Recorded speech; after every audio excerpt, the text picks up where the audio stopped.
Hey, John. Hey, Eric, how are you tonight I'm on this I'm doing all right. I this am this doing fine, beautiful day? I'm doing good. I am looking forward to this weekend. I know not many people Okay. will say I'm looking forward to a 12-hour drive in a car, but I very much am looking forward to a 12-hour drive in a car because we're driving out to pick up my boy from college, his freshman year, Awesome. where he has done apparently just fantastically. He's really loved it.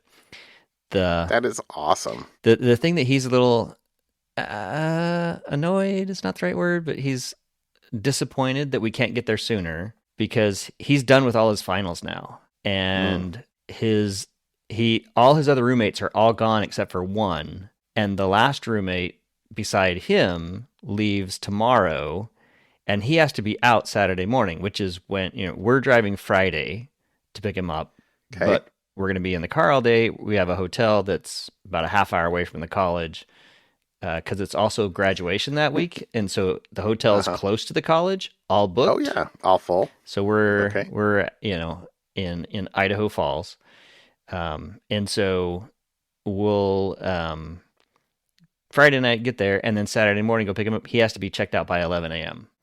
So we're coaching him to pack, and he's like, "I'm all by myself. I'm all alone." And apparently the PlayStation controllers all broke, so he's like, "I don't even have games to play, Dad." I'm like, huh? There are books to read. Yeah.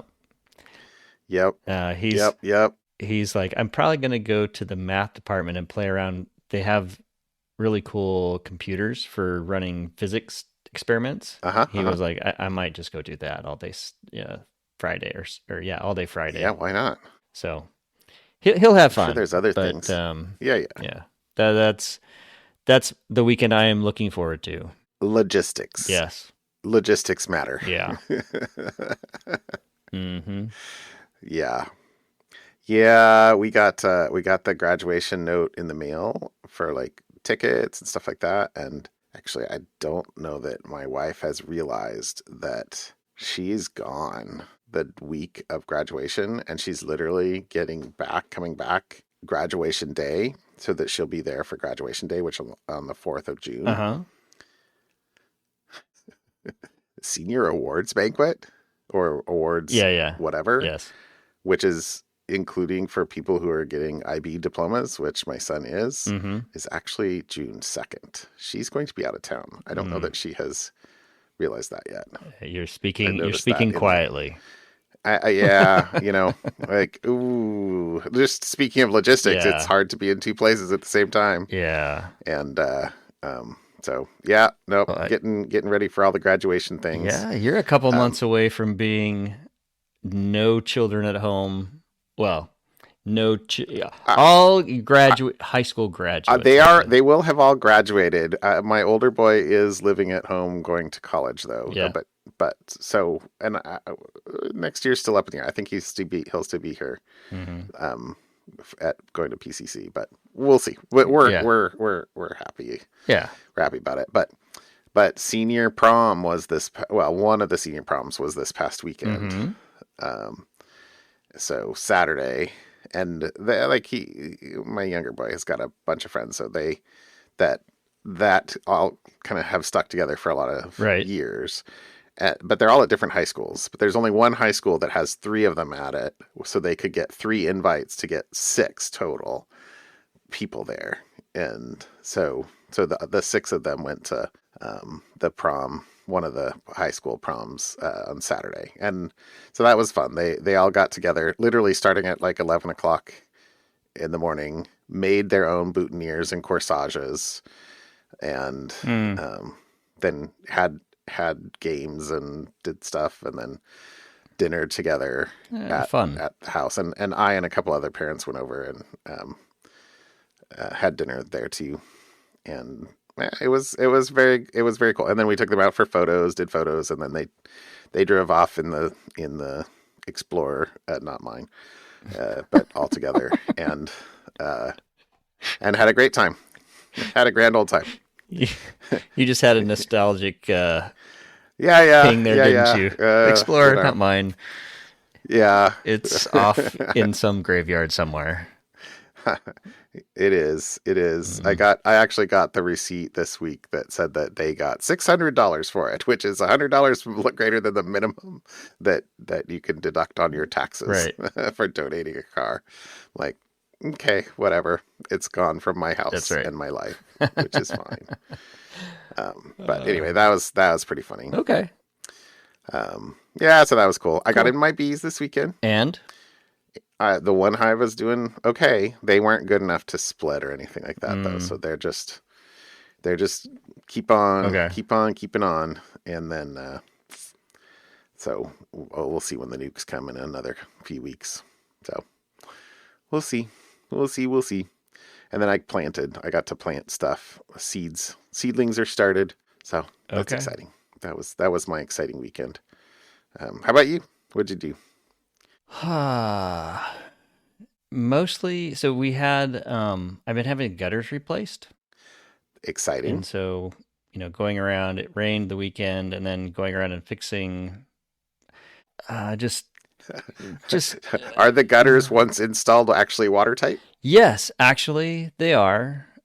Okay, that's Because it good. was raining when they had to come back several days. They came back again over the weekend and anyway, so those are all done now, which now is move on to the next project, which is tearing out the kids' bathroom tub and I think I mentioned this before, and putting in a more adult shower, a shower for grown humans and no longer a tub that grown humans stub their toes on trying to get over the lip so they can get into the Uh huh. shower, the Uh-huh. tub shower part of the tub. Yep. So that's the next project. Oh, and doors. I'm gonna replace all my door. You finally have all your doors, I think. Uh, Doors, but not all handles. okay, Yes, I am. I okay. am.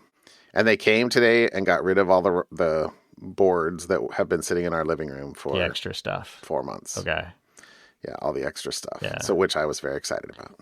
So April 28th, they're gonna come and do what do they call it? They call it the exact measurements or the extreme, like the down to the millimeter measurement, whatever, Precise. precise measurements. I thought it was an E word, but anyways, so they're going to do that, and then they order the doors and custom build them to fit Oh, so the they're space. custom doors. Okay. The doors are standard doors, but the frame around it, to fit the house because they're tearing out the old stuff, and that is the custom-ish part. So Okay. that's what they have to measure for. But the doors are nice doors, but uh, they're normal size doors. I Okay. don't got a castle. We had to custom order one of our sliders in order to get a built-in screen. Evidently, at least the stock doors at Lowe's, and literally I just went to Lowe's to do that. The stock doors don't come with screens anymore, which is fine for most places in the house, but like in our bedroom, we like Mm, being able to leave the screen door, yeah, yeah. have the slider open on, nice summer evenings and have the screen door there. They have aftermarket screens that you can kind of put on. They recommend like those pull across screens, stuff like that. And I Yep. was like, no, homie don't like that. Nope. Mm, No, give me. I would like a screen door, and that evidently takes you into. custom Um, territory, huh? it's not. It wasn't custom sized, Just but it was a step up from the non-standard build. non-standard thing. But anyway, We did the get the blinds in between the glass, we did too, 100%, which is which awesome. they told me their ask was, "Do you have small children?" Like, nope. Then you should do this. Like, good because we want that. Because they were like, when they break, it's because a little kid goes and like just makes them go up Yeah, and down, and it's like they're not kid proof. So I'm like, all right, we don't have any of those. We don't have no any of longer. those for a while, at least in the house. So I think we're good. Well, that's exciting. Well, this has been door talk. Doors Yes, are doors are good. door talk. So yeah, I How I about will soon have doors. But topics. topics? What'd you bring this week? What door can I open for you today? Behind this door Door is, number one. so we've talked about this a number of times about the death of passwords. And here's one of the things that AI is doing, uh, accelerating the ability to steal passwords. Like it's just Okay. making it a lot easier for people to steal passwords, and your password, even the Eric and John approved password managers, different long, 60 character random passwords are no longer safe, according to this article. It's a Forbes article. Mostly it's pushing the passkeys and that stuff, which is great. Okay. Yeah. So, and I've slowly been migrating over to passkeys. I've been nervous about how they work and how they transfer from one device to another device to, hey, what if I lose this, you know, this machine? Where does Yeah. my passkey go? I've got all my passkeys now stored in one pass. Again, if a criminal somehow gets a hold of my one password, my life is over because everything is Your in my digital life digital is life over. is over. Everything is in one password. But this article is a Forbes article. It's about Atlantis AIO, an automatic hacking machine using stolen passwords by the millions. So it's a whole article about new weapons on testing millions of stolen credentials in seconds and being able to go after your email addresses, passwords for your Hotmail, Yahoo, other types of websites, and it can test all those at scale. So it's a whole toolkit for cyber criminals to use. So Okay. Microsoft, AIO as in all in one. I Probably. probably I thought it was Yeah. AI optimized, but all in one sounds good too. Um, Oh, okay. I didn't parse that. Uh, but so Microsoft, of course, is also pushing to get people to stop using passwords. We're trying to get rid of passwords for everybody. I think in the long run, this is going to be a good thing. So I just liked this article. It was pretty long, pretty detailed about the differences between what passwords, how they currently are being used, how AI is now making a lot of the security features you thought you had with password managers less. I mean, they're still way better than, password 123, but Yeah. you're still no need to panic yet, but this is just kind of like the end of, yeah, get moving to passkeys. Start You understanding passkeys and getting used to them. So, there you go. That's all I wanted to okay. bring about Okay. with that. Okay. What about the Microsoft? Their new sign-in experience. I don't know. Yeah. Um, okay. So I actually my topic this week. So yesterday was Patch Tuesday. Mm-hmm. And so, Microsoft released 121 updates. It says at least 121. So the article I'll link in here is to a Mm-hmm. Krebs summary, Krebs on security. But let's see. It says 11 of the 121 are critical, Okay. meaning that, quote, malware or malcontents could exploit them with little to no interaction from Windows users. Mm. One of the vulnerabilities is already seeing exploitation in the wild, which is CVE 2025-29824. It's a local elevation of privilege bug in Windows Common Log file system driver. Microsoft, evidently it's only rated as important though, but seeing as it's already being exploited, the quote is Chris Godel from Avanti points out risk-based prioritization warrants treating it as critical. And then related to the fact that, because that's a privilege escalation, it says, the other quote I pulled out here is, Narang notes that while flaws allowing attackers to install arbitrary code are consistently top overall Patch Tuesday features, the data is reversed for zero-day exploitation. For the past 2 years, elevation of privilege flaws have led the pack, and so far in 2025 account for over half of all 0 days exploited. So, makes sense. It's probably I don't know. My conjecture would be many people don't. A lot of the newer Windows operating system, you're not running as admin for most things, so having a privilege escalation is very important to get yourself out of the user context. So the example, one of the examples that Brian pulls out in this is for, there's a quote by Rapid7's Adam Barnett. It says that any Windows defenders responsible for an LDAP server, which means almost any organization with a non-trivial Microsoft footprint, should add patching for the critical flaw 26663 to the to-do list. Here's the quote. With no privileges required, no need for user interaction, and code execution presumably in the context of the LDAP server itself, successful exploitation would be an attractive shortcut to any attacker.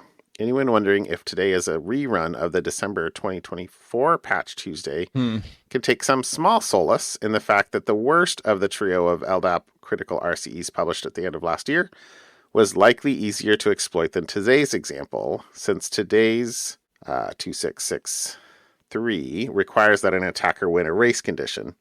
Despite that, Microsoft still expects that exploitation is more likely. So that's more of an enterprise thing than consumer, obviously. But if you have an LDAP server, must patch. The final kind of thing I pulled out is that there are other companies that have jumped released on their the own Patch Tuesday bandwagon. Well, yeah, I mean, Microsoft tends to overshadow, so they can either kind of sneak them in, under, yeah, release the news story on at Friday, 5 p.m. on a Friday, yeah, exactly. yeah. So Chrome released an update to fix 13 flaws this week. It says Mozilla Firefox fixed 8, with quote possibly more updates coming later this week for Edge, and then. Here's the other quote, as it tends to do on Patch Tuesdays, Adobe has released 12 updates resolving 54 security holes across a range of products, including Cold Fusion, Adobe Commerce, Experience Manager, Forms, After Effects, Media Encoder, Bridge, Premiere Pro, Photoshop, Animate, AEM Screens, and FrameMaker. Nice. I know many of those pieces of software, and I have maybe used them a couple decades ago. Yeah. But not lately for me, but anyway, there you go. Patch Tuesday. If you're, I'm staring at a Chrome browser that has relaunch to update. Yeah, mine says new Chrome available. I need to clicky the button once we're done with this. So exactly. Update all your things, peoples. Yep. There you go. All right.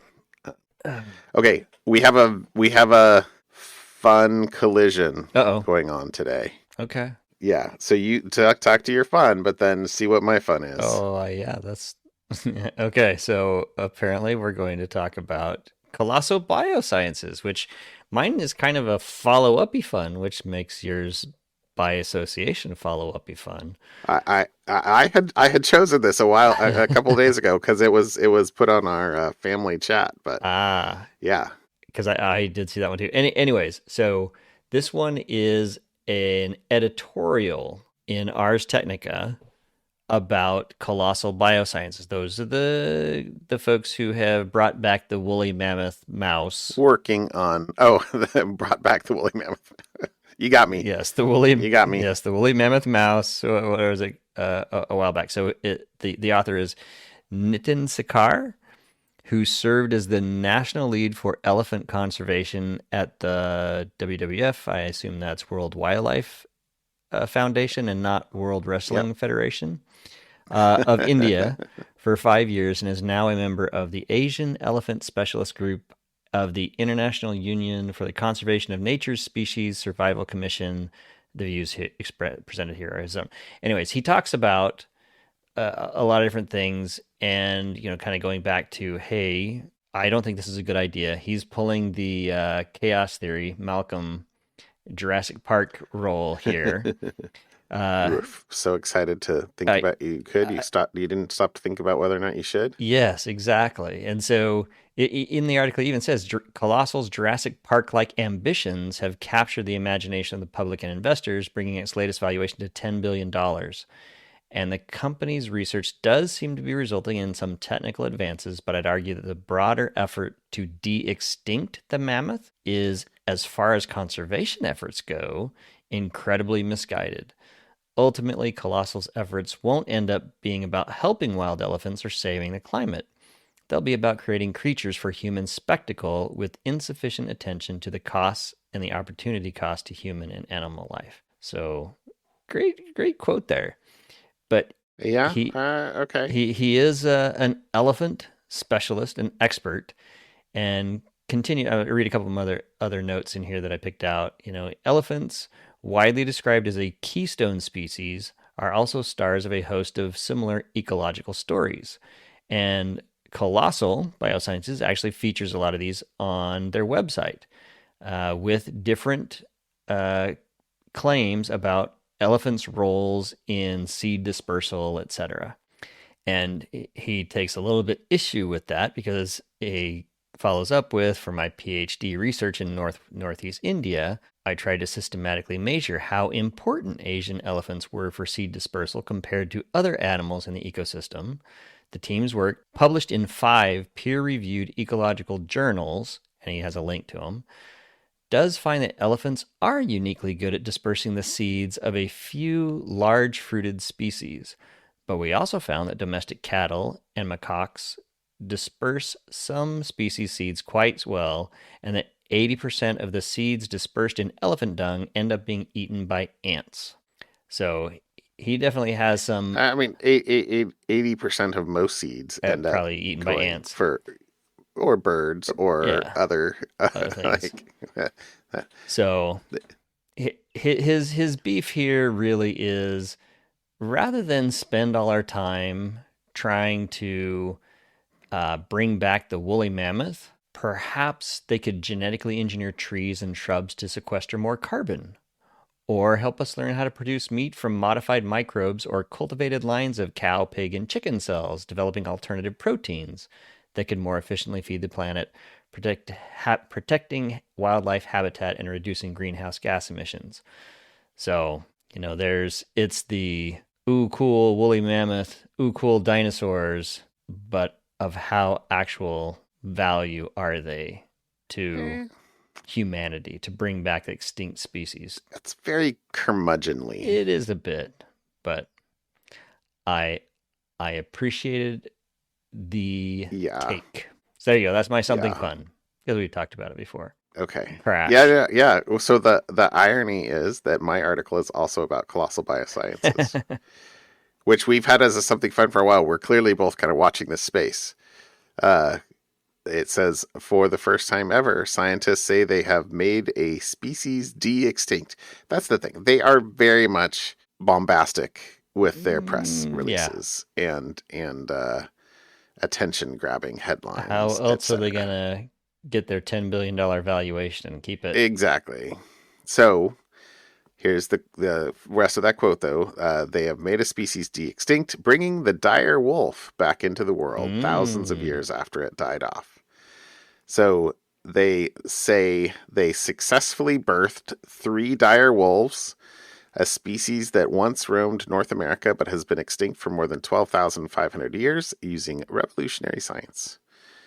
The CEO, Ben Lamb, said Mm-hmm. the team used DNA from a 13,000-year-old tooth and a 72,000-year-old skull to analyze the full genome of the species and create 3 healthy dire wolf puppies. They were able to successfully analyze the entire genome and then used CRISPR to genetically modify cells from a living gray wolf. It says usually cloning relies on tissue samples, but Colossal was able to use these modified cells to create embryos, then transfer them to a surrogate, a domestic dog, to grow. 3 litters of direwolf puppies yielded 2 males named Romulus and Remus and a female named Khaleesi, after the Game of Thrones character. It evidently that featured direwolves, but I never actually watched that, so I'll take their word for it. Okay. It says the company says the animals are being cared for on a 2,000-acre preserve certified by the American Humane Society and registered with USDA, enclosed by a 10-foot tall fence and perimeter security. And then it says Colossal was also able to create 2 litters of cloned red wolves, which are the most critically endangered wolf in the world. So you remember they can bring back less exotic species as well, perhaps. You remember the uproar, was it the 80s, when someone cloned Dolly the sheep? The sheep, right. Yes. The sheep Dolly, and how that was so controversial. Apparently 100%. we're good now. We're like, all right, yeah, we're good with wolves. Although there was something in was China or Japan? Sorry, it feels like we did something fun a while back. I don't, or maybe it wasn't something fun. About I think it was in China where they had cloned people.